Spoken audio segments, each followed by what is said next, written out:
Welcome to Connecting with Karen Nance. I'm excited today to have my special guest, David Denis. He's in Arusha, Tanzania. Welcome, David. Thank you so much, Karen, for having me. We're going to see an amazing project that Dennis came up with when he was in high school, and we'll be back right after this great video. Stay tuned. And in Tanzania, one eco-conscious entrepreneur has now found an innovative approach towards waste management. He is recycling waste human hair to produce fertilizer, pesticide, and fiber for reinforcing material in concrete. CGTN's Daniel Kijo has the story from Arusha. He's been called a madman, a wizard, and even worse. But David Denis is a simple entrepreneur who goes door to door collecting what's left over from haircuts. Human hair waste is the most important ingredient for his CutOff Recycling company. It started 4 years ago when David Denis was still in secondary school. He was concerned about waste management issues caused by a local dump site, and that gave him an idea for a school science fair project using what he had learned in chemistry class. His project won second place overall. Recycle is an eco-venture where we innovatively take part in waste management, that is through human waste hair recyclers. David pays more than 100 young people each month to help him collect as many as 8,000 kilos of human waste. Rock City Barbershop in Arusha is one of the hair pickup points. At first, this barber says he thought David must be using the human hair waste for black magic. But now, Nixon Hayuma says he sees it's all for a good purpose. We now separate hair and other trash, so the project is helping even us keep our barbershop clean. David has agreements to do weekly hair waste collection from over 20 barbershops. This man's trash is treasure for David and his team. It is in barbershops like these all over Arusha region that David gets the precious raw material for his fertilizer. Then he sorts the hair, uses water and acetone to remove microorganisms, and then he heats it up to break up the protein in the hair. He then uses potassium hydroxide to further break the hair down for 20 minutes. After that, it settles for one night before packing it ready for sale. Local farmers around Arusha are buying 1 bottle of CutOff Recycle liquid fertilizer for $1 each. Vegetable farmer Fabian Wilson says the fertilizer provides a mixture of elements for plant growth with a high amount of nitrogen than other commercial fertilizers. He says the fertilizers helped increase his yields by 40%, all from unwanted hair. We usually throw it away. It usually has no other uses once cut. But after hearing that what I consider trash is used in agriculture, it was hard to believe. CutOff Recycle's team is now in the process of scaling up to reach more farmers in Arusha and beyond. This way, they say they will make more fertilizer to improve the lives of farmers and those who depend on their crops, while keeping the environment clean. Daniel Kijo, CGTN, Arusha. David, that was a wonderful video. Can you tell us what we just saw? Wow, I'm so excited to watch it also myself. So, what you just saw is a young man who started all these crazy ideas back in a school salon, back in high school. I think that was now for 5 years ago. In a school salon, I was sitting, and of course, I got this idea like, where are we taking all of this hair after our shave? We had weekend haircuts. So we had a small salon or a barber shop, we called that. So we got our cut, and then what I realized that the hair droppings, all of that, had no utilizations, and of course following up, most up on an open air burning. So I thought to bring out a solution, and of course we started. I looked around and saw an opportunity where I could use that, doing something great, doing a SaaS a science intervention out of it, because right that time I was doing my physics, chemistry, and biology combination in high school. So yeah, I looked out for a classmate and also a teacher who we now brought it up as a school project. Then we went over through competitions, and of course, it was one of those. Uh, I mean, those like, wow, what's this? So many people interested to know more, and of course, we did a lot of researches in the school. So yeah, so right now we're running all of that as a business. And you won several awards, isn't that right, David, for this innovation? So tell us how you came up with this idea in terms of why the barbershop, why human hair, the way it's human hair waste, right? From barbershops. That's where you got the idea from? Yes, yes. So everything in my mind right there when I saw plenty of human hair droppings in a school salon, I thought of an opportunity that no one is thinking of. So I went like, no one is doing something around it. So I would say, like, I mean, like right now sitting here, I would say maybe that was the first thing that really made me to start something working around human hair. I thought like, there's nothing, I haven't heard of anything around here that people will turn this into something that's let's say treasure, or something that could also help reduce amount of waste in the environment. Because like I said, all of the human hair from our school saloon every week, we're talking over, I mean, about 5 kilograms every week that will end up in an open air burning, and then all of that smoke in the school area would uh, definitely would not be nice. So that's how I integrated my curiosity into seeing what could be done with this, and also the science that I was learning in class. And wow, we that exact time, I remember we were studying biology, something around biochemistry, and we were learning different large molecules, proteins, carbohydrates. And then this one time we're talking about protein, and the teacher says, the your hair, your nails, all of that are made of protein, and the protein itself is a keratin protein. So I was like, okay. So we went more too deep into it, and we saw structures of how amino acids make the protein and the whole process that proteins are made. One thing I understood is that the building blocks, all the proteins, were exactly the things that I mean, plants needed to be fed with.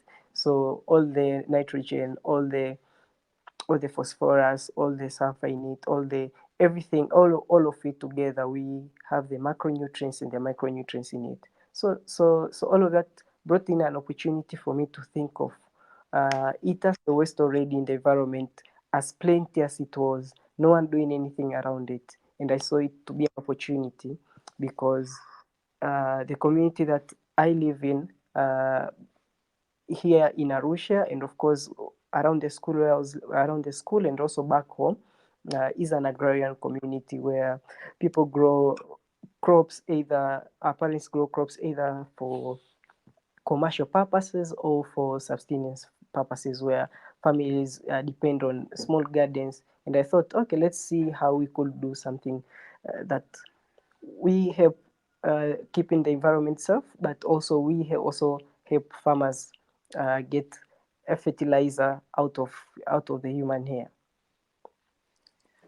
And you are an eco-conscious entrepreneur, isn't that right? I think that's amazing. And you've not Mm. only come up with this idea for the environment, but also to help young people. So can you tell us about 100 young people a month you assist with this process? Is that right? That you've helped, or you continue to help every month, right?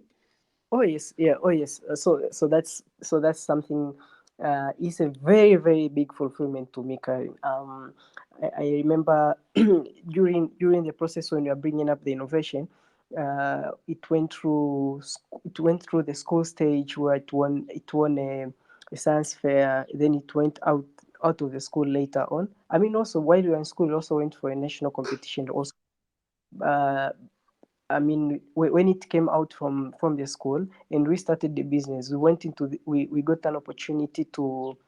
So personally, I was chosen as among top 20 very young entrepreneurs uh, in in a in the whole continent. So what that basically meant is that these were very promising, very young entrepreneurs in Africa in the year 2020, and it was just 4 months after starting a business out of this. So what I learned throughout the program after this, because we also had a program that incubated our businesses.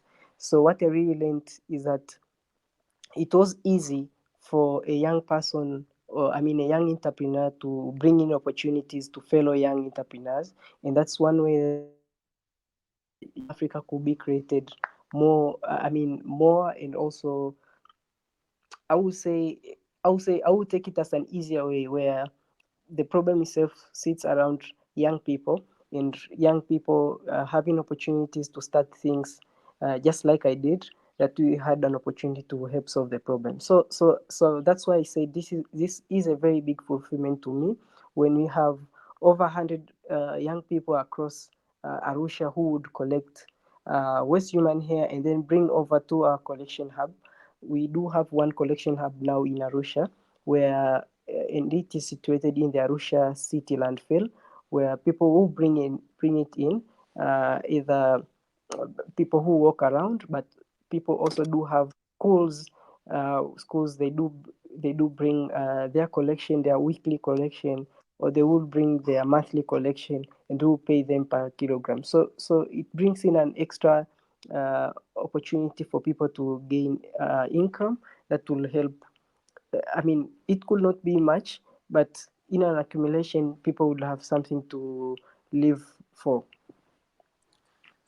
Well, it's a huge contribution to not only Arusha and to Tanzania, but to the entire world when we talk about, recycling and the need to make this world we live in the air we breathe healthier. So I guess my question is, and tell me what you think about this. Did you get some pushback or some people that weren't really comfortable with the fact that you were gathering human hair? Were there some thoughts that there was something else you were doing with the hair initially before people really Oh, understood the benefits? oh yeah. I mean, from an African context, I mean, working around human hair, everyone will think that you're either working to bewitch them. So most of connected to you wanting to do some black magic around their human hair. So sometimes it's very very hard. I mean, I would say most of the times it's very hard when we are approaching new barber shops in the city. So right now we are working with the city council here in Arusha, where we collect waste human hair from barber shops from 25 wards of the Arusha city itself. So every time we have now just reached, I mean, 3 wards out of the 25. Every time we want to expand to a new barber shop or a new ward, you really need to explain yourself, like what do you really do with the human hair. It was very hard in the first days when we were starting up, because there was nothing to show, like this is what we do. But then it's a bit easier right now when you have something to show them, this is what you do. But of course, if you bring in an incentive where people earn money from doing that, then I mean, at least they become less resistant to collection. But yes, there is so much pushback, and of course, much related to misbeliefs that we use the hair for black magic. Well, I think the other huge benefit, you have an uphill battle, right, to try to convince people, but the cost of the fertilizer that you create is a lot cheaper than the fertilizer that's already on the market. So that's another incentive, isn't that correct? 100% Karen.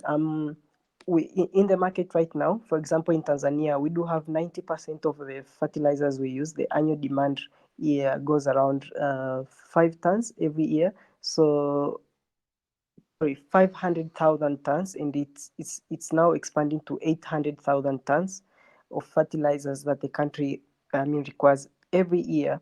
So, and 90% of that is fed by international companies. And right after the COVID pandemic, we had a challenge where there was so much. Many countries were really looking out. Were really ordering more of the fertilizers from these multinational companies, and countries like Tanzania. It was very hard to get what they required. So it either had to come on an extra cost.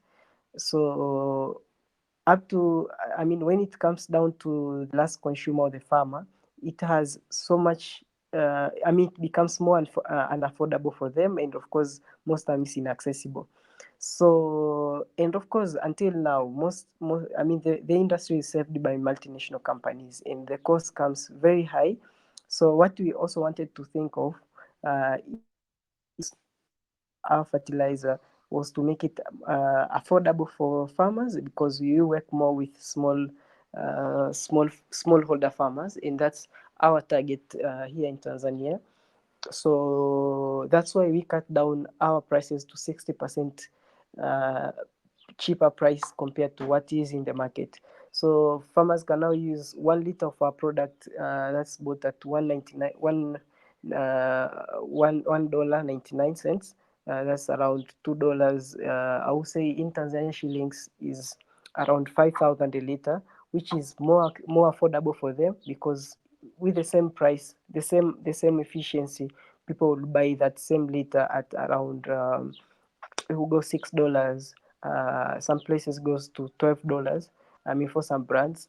So it's a fulfillment for us, because you see how more farmers would, if you give them a free demo farm test, which we usually do first, and then they will see the efficiency of your product in the farm. They will definitely switch to using your product because it's cheaper. Wow, you're helping employ all these young people, hundreds a month, as well as helping the environment and helping the farmers. So I can't even imagine how a wonderful feeling that is, just hearing about you being such a young person and actually applying what you've learned in school. And not only that, it's benefiting all of us. Where do you Mhm. go from here, David? Where do you see yourself in the next year or 5 years? Where would you like to move your business to, or your goals in terms of helping the environment? What's next? So Karen, right now we are operating with the city, in the Arusha city itself. So part of our bigger plans is to, as we are heading to 5 years, next year on 20th January will be our fifth birthday since we started CutOff Recycle. So what we are really looking forward towards reaching, right now towards 20th January 2025, is to put a lot of emphasis into putting in systems that will help us expand into other cities in Tanzania itself. So we'll be expanding collection hubs itself. So we want to put 8 collection hubs in the next 10 years from 2025, where we'll have collection hubs from Tanzania mainland to Tanzania, Zanzibar, but the island. So what we really want to do is that people will be able to collect waste human hair from their cities, and also earn jobs in the same way from 8 cities. And these cities are the most populated cities, which we believe they do have more of the human hair waste as a raw material, and all of that will be processed from these collection hubs, and that will be transported to they will be transported in bags to a fertilizer manufacturing plant, which we are planning to build a bigger manufacturing plant that will help us, that will go into 500 liters, 5,000 liters a day production size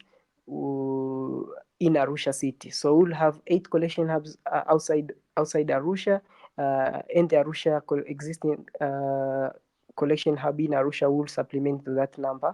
So all of that will be feeding a fertilizer manufacturing plant in Arusha. So then we also want to establish collection.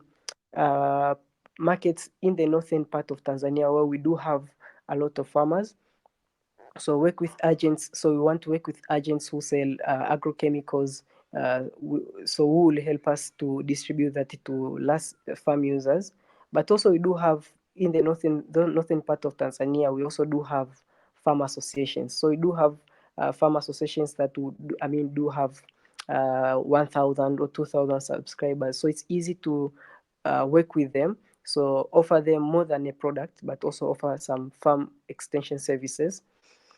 So that will be done in the northern part of Tanzania, the northern agricultural zone. So it takes regions here in Arusha and other few regions around. But also we do have another southern agricultural corridor in the part of Tanzania where we do have also the same active save them in the same style.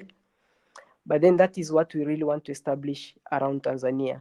But Karen, right now we have already filed a patent for manufacturing of liquid fertilizers out of human hair. That's our first product, the amino acid crop booster. So we have filed already. So what we want to use is also leverage that to do commercial sales of our license to to other joint ventures across the globe. So we do have people from India, we have people from Guatemala, we do have people from Barbados, we do have people from France, we do also have people from Brazil. We have people from across the world who are interested with what we do, and they were asking if they can operate from their side. So we will use this after a patent certificate. We also look into seeing how we can leverage this patent and to establish, some license sales across the globe. So that's what we really want to see, where this is scaled up across, across Tanzania, but then it goes outside Tanzania across the globe. So we also do have collection hubs around Africa. Later on, the same setting where we do have we planning here in Tanzania, we'll multiply that into capital cities of populated African countries where we do, because studies show that we of the human hair here cannot be used for wig manufacturing, because of their short sizes, compared to what compared to hair waste in India. So most of that will just end up in landfill. So to actually make, a waste management plan around Africa with this short human hair, we want to also establish the same same collection hubs across Africa. So pretty much that is really what I'm staying here and I'm brainstorming every time to see how we scale up to that position. Well, that is so inspiring. And how can people get in touch with you? And another question I have is, how can we best support you? What for our listeners, if they want to learn more about this process, and how can we best support you, either monetarily or getting the word out, or a combination of both? So yeah, thank you for that opportunity, because that also gives me an opportunity to say that currently we are raising 500,000 USD. To start to set up the manufacturing plant, the fertilizer manufacturing plant here in Arusha, but also set up the collection hubs. So we are raising that this year, and of course we actually haven't gotten any of that already. So some monetary support for that will really help us. But also we're looking out to have people who will mentor us through things like navigating the license sales industry. How do that happen? So people could always reach out to our Instagram, CutOff Recycle. Could also write us a message on our WhatsApp number. So that's, which is also found in our Instagram posts. You can also reach out us through. They can also see YouTube videos from our CutOff Recycle channel.